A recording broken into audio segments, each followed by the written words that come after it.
1. Crankshaft. The crankshaft is what converts the up and down motion of the pistons into a rotational motion that allows the car to move. The crankshaft typically fits lengthwise in the engine block near the bottom. It extends from one end of the engine block to the other. At the front of the end of the engine, the crankshaft connects to rubber belts which connect to the camshaft and delivers power to other parts of the car. At the back end of the engine, the camshaft connects to the drivetrain, which transfers power to the wheels. At each end of the crankshaft, you'll find oil seals or O-rings, which prevent oil from leaking out of the engine. The crankshaft resides in what's called the crankcase on an engine. The crankcase is located beneath the cylinder block. The crankcase protects the crankshaft and connecting rods from outside objects. Along the crankshaft, you'll find balancing lobes that act as counterweights to balance the crankshaft and prevent engine damage from the wobbling that occurs when the crankshaft spins. 2. Camshaft. The camshaft is the brain of the engine. It works in conjunction with the crankshaft via a timing belt to make sure intake and outtake valves open and close at just the right time for optimal engine performance. The camshaft uses egg-shaped lobes that extend across it to control the timing of the opening and closing of the valves. Most camshafts extend through the top part of the engine block, directly above the crankshaft. On inline engines, a single camshaft controls both the intake and outtake valves. On V-shaped engines, two separate camshafts are used. One controls the valves on one side of the V, and the other controls the valves on the opposite side. 3. Valve. There are two types of valves, intake valves and outtake valves.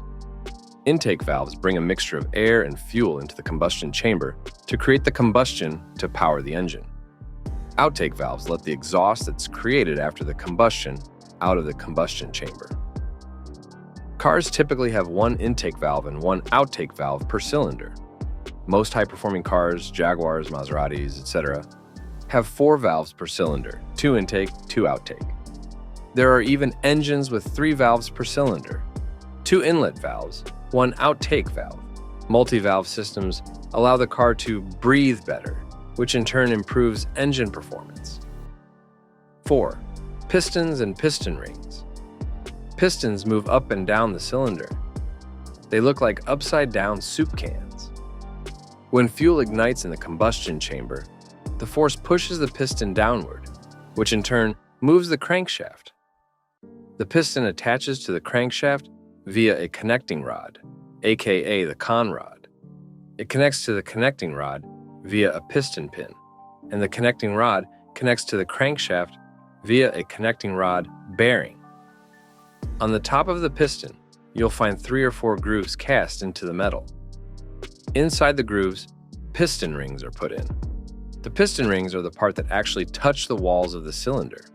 They are made from iron and come in 2 varieties, compression rings and oil rings. The compression rings are the top rings, and they press outward on the walls of the cylinder to provide a strong seal for the combustion chamber. The oil ring is the bottom ring on a piston, and it prevents oil from the crankcase from seeping into the combustion chamber. It also wipes excess oil down the cylinder walls and back into the crankcase. 5. Connecting rod. A connecting rod, also called a con rod, is the part of a piston engine which connects the piston to the crankshaft. Together with the crank, the connecting rod converts the reciprocating motion of the piston into the rotation of the crankshaft. The connecting rod is required to transmit the compressive and tensile forces from the piston. In its most common form, in an internal combustion engine, it allows pivoting on the piston end and rotation on the shaft end. The predecessor to the connecting rod is a mechanic linkage used by water mills to convert rotating motion of the water wheel into reciprocating motion. The most common usage of connecting rods is in internal combustion engines or on steam engines. 6. Cylinder head. The cylinder head is a piece of metal that sits over the engine's cylinders. There are small, rounded indentations cast into the cylinder head in order to create room at the top of the chamber for combustion. A head gasket seals the joint between the cylinder head and cylinder block. Intake and outtake valves, spark plugs, and fuel injectors, these parts are explained later, are also mounted to the cylinder head. 7. Cylinder block. The engine block is the foundation of an engine. Most engine blocks are cast from an aluminum alloy, but iron is still used by some manufacturers. The engine block is also referred to as the cylinder block because of the big hole or tubes called cylinders that are cast into the integrated structure. The cylinder is where the engine's pistons slide up and down. The more cylinders an engine has, the more powerful it is. In addition to the cylinders, other ducts and passageways are built into the block that allow for oil and coolant to flow to different parts of the engine. 8. Flywheel. Attached to the crankshaft, the circular flywheel stores rotational energy from the engine. The flywheel is there to perform a balancing act, smooth out the power delivery from combustion, and deliver a better idle. The clutch and torque converter housing are often mounted on the flywheel. 9. Oil pan. The oil pan is attached to the bottom of the engine with bolts and is the reservoir for oil that gets pumped throughout the engine to lubricate, clean, and cool moving parts. A pump forces the oil from the pan through a filter to remove dirt and other debris before it circulates through the engine. 10. Manifold. An exhaust manifold, which links the engine to the exhaust system, is another crucial part of an automobile engine. After combustion is complete, it is in charge of removing exhaust gases from the combustion chamber.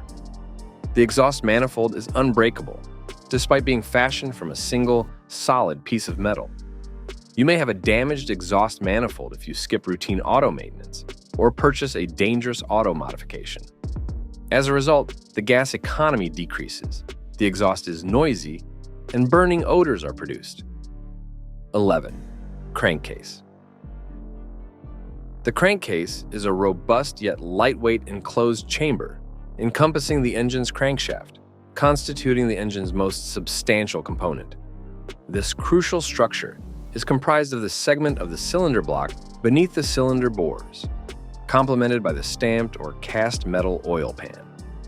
The oil pan not only forms the lower enclosure of the engine, but also functions as a reservoir, storing lubricating oil. 12. Piston pin. A piston pin transfers the entire power out of the combustion process from the piston via the conrod to the crankshaft and is the most stressed part of an engine. Therefore, the pin have to be checked against wear and tear carefully and on a regular basis. Crack tests, as an important part of your planned maintenance schedule, are reducing the risk of broken pins and, like always and here again, a good lube oil treatment prevents high wear and tear at the piston pin. 13. Connecting rod. Bearing. Two types of bearings are used at both ends of the rod. Bush-type bearings are used in the parts that are attached to the piston. The other part of the connecting rod is the big end bearing, divided into two parts. One part is with the connecting rod. The other half is known as cap. Shell bearings are used between these two parts. Figure 2, 13 shows its structure and operation. 14.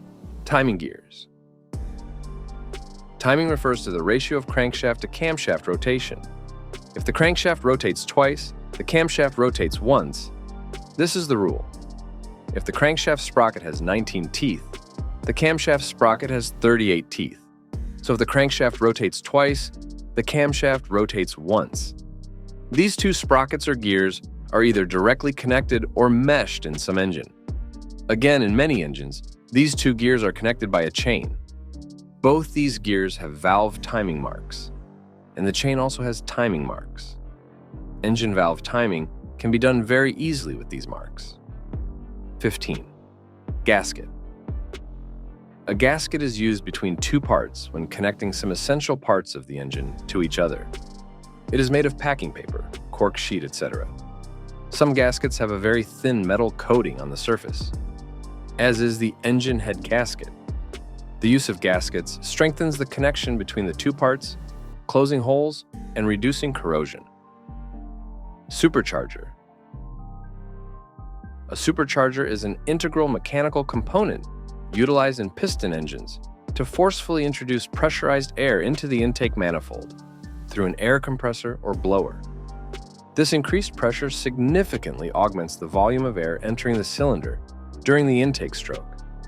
By supplying a greater amount of oxygen, superchargers enable the engine to burn more fuel and perform additional work within each intake cycle. These power-enhancing devices are driven mechanically, using gears, belts, shafts, or chains connected to the engine's crankshaft. The engine's crankshaft operates a supercharger, whereas a turbocharger utilizes the energy from exhaust gases generated during combustion. Both devices aim to amplify the volume of air entering the intake manifold, enabling the engine to burn more fuel and produce greater power output. Thank you for watching our video. If you liked it, please do like and share and subscribe to our channel.